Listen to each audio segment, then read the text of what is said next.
Why was I born with a different face? Why was I not born like the rest of my race? When I look, each one stalks. When I speak, I offend. When I'm silent and passive, and lose every friend.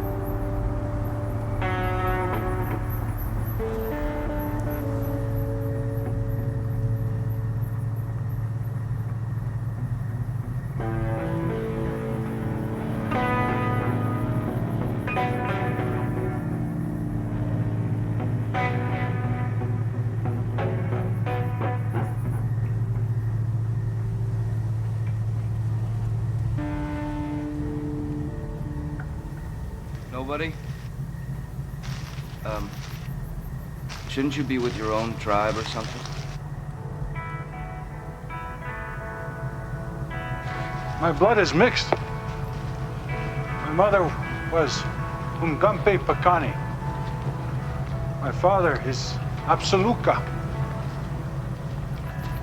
This mixture was not respected.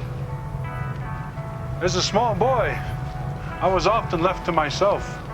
So I spent many months stalking the elk people to prove I would soon become a good hunter. One day, finally, my elk relatives took pity on me, and a young elk gave his life to me. With only my knife, I took his life. As I was preparing to cut the meat, white men came upon me. They were English soldiers. I cut one with my knife, but they hit me on the head with a rifle. All went black. My spirit seemed to leave me. I was then taken east in a cage.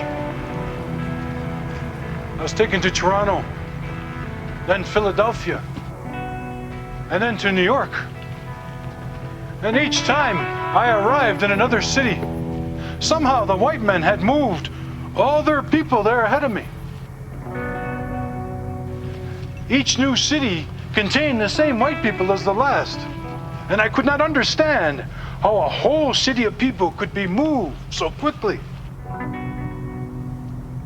Eventually, I was taken on a ship across the Great Sea over to England, and I was paraded before them like a captured animal, an exhibit. And so I mimicked them, imitating their ways, hoping that they might lose interest in this young savage.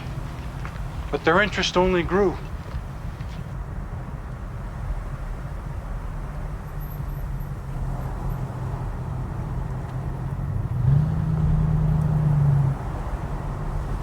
I was copying them, so they placed me into the white man's schools. It was there that I discovered, in a book, the words that you, William Blake, had written. They were powerful words, and they spoke to me. But I made careful plans, and I eventually escaped. Once again, I crossed the great ocean. I saw many sad things as I made my way back to the lands of my people. Once they realized who I was, the stories of my adventures angered them.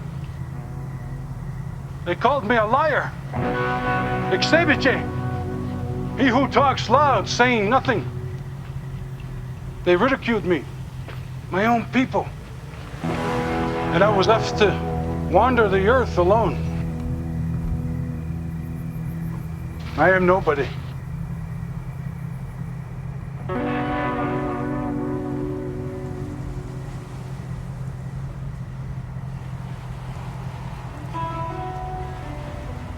Improvement makes straight roads, but the crooked roads without improvement are roads of genius.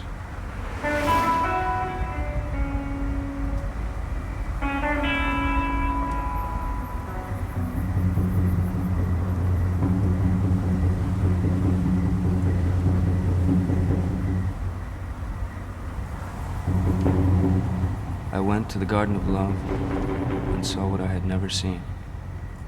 A chapel was built in the midst, where I used to play on the green.